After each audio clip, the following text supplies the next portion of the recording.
ప్రపంచవ్యాప్తంగా పలు దేశాల్లో సంతానోత్పత్తి తగ్గడంతో జనాభా సంక్షోభంతో సతమతమవుతున్నాయి. ఇక తాజాగా ఆ జాబితాలో గ్రీస్ కూడా వచ్చి చేరింది. ఇక్కడ సంతానోత్పత్తి రేటు ఈ శతాబ్దంలో అత్యంత కనిష్టానికి పడిపోయింది.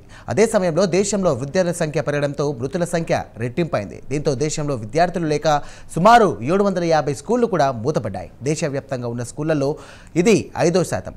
అయితే ఈ జనాభా సంక్షోభంలో కేవలం గ్రీస్ ఒకటే కాదు, జపాన్ నుంచి దక్షిణ కొరియాతో పాటు యూరోప్ నుంచి అమెరికా వరకు అన్ని దేశాలు జనాభా సంక్షోభంతో సతమతమవుతున్నాయి. సంతానోత్పత్తి రేటు తగ్గిపోవడం, అదే సమయంలో దేశంలో వయసు పైబడ్డ వారు పెరిగిపోవడంతో పలు దేశాల్లో జనాభా గణనీయంగా తగ్గిపోతోంది. మరి దీనికి కారణం ఏంటి? ఈ ప్రత్యేక కథనంలో మరింత సమాచారాన్ని ఇప్పుడు తెలుసుకుందాం.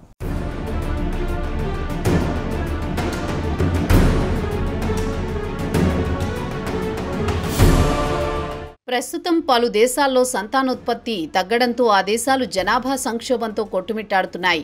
శిశు జననాలు తగ్గిపోవడం, అదే సమయంలో దేశంలో వయసు పైబడ్డవారు పెరిగిపోవడంతో మృతుల సంఖ్య కూడా రెట్టింపు అవుతున్నాయి. అదే పరిస్థితి ప్రస్తుతం గ్రీసులో నెలకొంది. అక్కడ కూడా సంతానోత్పత్తి రేటు గణనీయంగా తగ్గిపోయింది. దీంతో స్కూళ్లలో పిల్లలు లేక సుమారు 700 స్కూళ్లను మూసివేయాల్సి వచ్చింది. గత ఏడాదితో పోల్చుకుంటే స్కూళ్లలో విద్యార్థులు ఎన్రోల్మెంట్ లేకపోవడంతో వందలాది స్కూళ్లను మూసివేయాల్సి వస్తోందని గ్రీక్ ఎడ్యుకేషన్ మినిస్ట్రీ తాజా గణాంకాలను విడుదల చేసింది. 2025-26 విద్యా సంవత్సరానికి చూస్తే దేశవ్యాప్తంగా 13,475 స్కూళ్లు ఉంటే వాటిలో 721 స్కూళ్లను మూసివేయాల్సి వచ్చింది. ఒక్కో స్కూల్లో కనీస సంఖ్యలో విద్యార్థులు లేకపోవడంతో కొన్ని స్కూళ్లను మూసివేయాల్సి వచ్చింది. అయితే ప్రతి సంవత్సరం ఇదే తంతు కొనసాగుతోంది. విద్యార్థుల సంఖ్య తగ్గిపోవడంతో వందలాది స్కూళ్లు మూసివేయాల్సి వస్తోంది.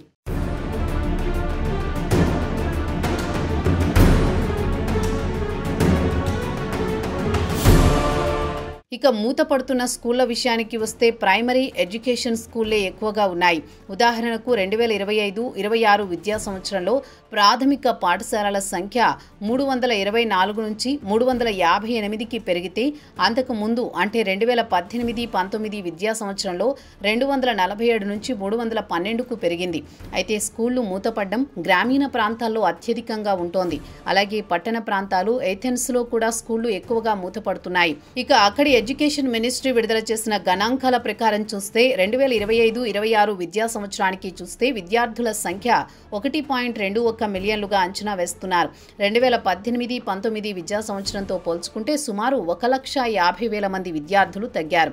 ఇక గ్రీస్ విషయానికి వస్తే ఒక క్లాసులో 15 కంటే తక్కువ మంది విద్యార్థులు ఎన్రోల్మెంట్ లేకపోతే ఇక ఆ స్కూళ్లను మూసివేస్తారు.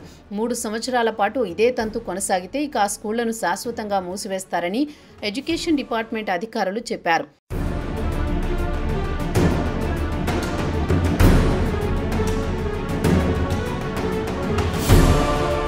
గ్రీస్ ఎడ్యుకేషన్ మినిస్ట్రీ తాజా పరిణామాలపై తీవ్ర ఆందోళన వ్యక్తం చేస్తోంది. దేశంలో జనాభా సంక్షోభం తీవ్రస్థాయికి చేరుకుందని, పరిస్థితులు రోజురోజుకు దిగజారిపోతున్నాయని చెబుతున్నారు.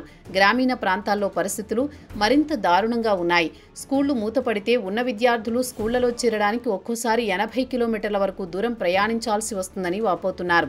గ్రీస్ విషయానికొస్తే సుదీర్ఘకాలంగా దేశంలో సంతానోత్పత్తి రేటు క్రమంగా తగ్గిపోతోంది. అదే సమయంలో దేశంలో వృద్ధుల సంఖ్య పెరిగిపోతోంది. సంతానోత్పత్తి రేటు విషయానికొస్తే యూరోపియన్ యూనియన్తో పోల్చుకుంటే గ్రీస్లోనే అతి తక్కువ ఉంది. ఇక్కడి మహిళల సంతానోత్పత్తి రేటు 1.3గా ఉంది. సరాసరి 2.1 ఉంటే సమతూకంగా ఉంటుంది. సంతానోత్పత్తి తగ్గడంతో జనాభా క్రమంగా తగ్గిపోతోంది. అదే సమయంలో దేశంలో సంతానోత్పత్తి కంటే మృతుల సంఖ్య పెరిగిపోవడంతో దేశంలో జనాభా గణనీయంగా తగ్గిపోతోందని ప్రభుత్వం కూడా ఆందోళన చెందుతోంది.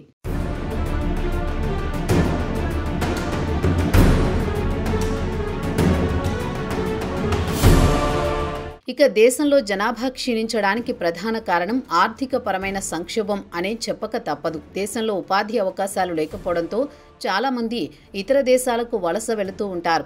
గ్రీసులో 2008 నుంచి ఆర్థిక సంక్షోభం మొదలైంది. దీంతో చదువుకున్న వారు మెరుగైన జీవితం కోసం విదేశాలకు వలస వెళ్లారు.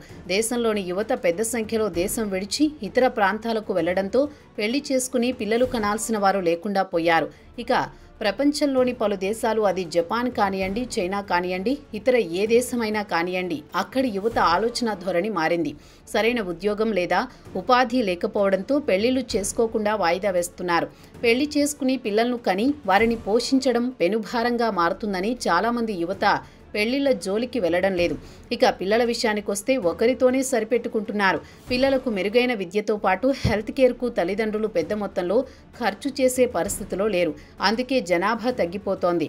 ఇక చైనా విషయానికి వస్తే కొత్తగా పెళ్లి చేసుకున్న దంపతులకు క్యాష్ ఇన్సెంటివ్స్ ఇచ్చి పిల్లలను కనాలని ప్రోత్సహిస్తోంది. అదే రష్యాను తీసుకుంటే యుద్ధంలో పెద్ద సంఖ్యలో సైనికులు చనిపోవడంతో పుతిన్ ఒక్కో మహిళను కనీసం 6 మంది పిల్లల్ని కంటే $1 మిలియన్ ఇస్తామని ప్రోత్సహిస్తున్నారు.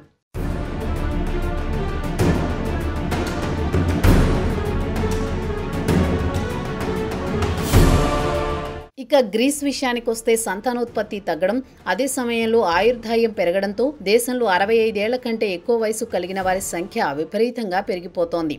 దీంతో దేశంలో సామాజిక భద్రత, హెల్త్ కేర్ సిస్టమ్ ఫైర్ ఒత్తిడి పెరిగిపోతోంది. దేశంలో సంతానోత్పత్తి తగ్గడంతో ప్రతి ఏడాది స్కూళ్లలో అడ్మిషన్లు లేక మూతపడుతున్నాయి. ఇక ప్రభుత్వం వెంటనే మేల్కొని పరిస్థితులను చక్కదిద్దకపోతే రాబోయే దశాబ్ద కాలంలో గ్రీస్ ఆర్థిక వ్యవస్థతో పాటు గ్రీస్ సమాజం తీవ్ర ఇబ్బందులు ఎదుర్కోవాల్సి వస్తుంది. దేశంలో వయసు పైబడ్డ వారి సంఖ్య పెరిగి పనిచేయడానికి యువత లేకపోతే దేశం ఆర్థిక ఇబ్బందులు ఎదుర్కోవాల్సి వస్తుంది. ఇదే పరిస్థితి జపాన్ ఎదుర్కొంటోంది. ఒకప్పుడు అంటే 1980 దశకంలో ఏ వస్తువు చూసినా మేడ్ ఇన్ జపాన్ కనిపించేది. ప్రస్తుతం జపాన్లో కూడా జనాభా తగ్గింది. ముసలివారి సంఖ్య పెరిగిపోయింది. దేశంలో పనిచేసే యువత లేకుండా పోయింది. దీంతో జపాన్ ప్రభుత్వం వీసాలు ఇచ్చి ఇతర దేశాల నుంచి యువతను తెప్పించుకుని ఫ్యాక్టరీలో పని చేయించుకుంటోంది. ఇండియా విషయానికొస్తే మన దేశంలో యువత సంఖ్య విపరీతంగా పెరిగిపోతోంది. కాబట్టి ఆర్థికంగా బలపడుతోంది. అయితే 2050 వరకు ఇదే జోరు కొనసాగి తర్వాత ఇండియా పరిస్థితి కూడా ఇలానే ఉండొచ్చని నిపుణులు చెబుతున్నారు. ప్రస్తుతం చైనాలో కూడా అధిక జనాభా నుంచి క్రమంగా అక్కడ కూడా జనాభా తగ్గుముఖం పడుతోంది.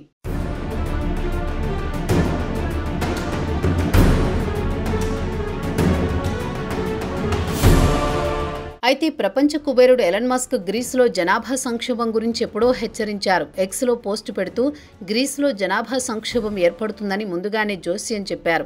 దేశంలో ఒకవైపు మృతుల సంఖ్య పెరుగుతోంది, మరోవైపు సంతానోత్పత్తి రేటు గణనీయంగా తగ్గిపోతోందని ముందుగానే ఊహించి చెప్పారు. గ్రీసులో శిశు జననాల రేటుతో పోల్చుకుంటే మృతుల సంఖ్య రెట్టింపుగా ఉందని మస్క్ ఎక్స్లో కామెంట్ చేశారు. 2070 నాటికి దేశంలో జనాభా సంఖ్య 25% తగ్గిపోతుందని అంచనా వేస్తున్నారు. కాగా యూరోప్లో సరాసరి 4%తో పోల్చుకుంటే ఇది చాలా ఎక్కువ. ఇక గ్రీసులో 2022 సంవత్సరంలో చూస్తే రికార్డు స్థాయిలో అతి తక్కువ 77,000 మంది శిశువులు జన్మించారు. ఈ శతాబ్దంలో ఇదే అత్యంత కనిష్టమని చెబుతున్నారు. అదే సమయంలో దేశంలో మృతుల సంఖ్య 140,000 మందికి చేరుకుంది. మస్క్ గత ఏడాది ఏప్రిల్లో కూడా గ్రీసులో జనాభా సంక్షోభం గురించి ప్రస్తావించారు. ప్రపంచంలో సుమారు డజన్ దేశాల్లో గ్రీస్ కూడా ఒకటి. ఇక్కడ కూడా సంతానోత్పత్తి రేటు అతి తక్కువగా ఉందన్నారు.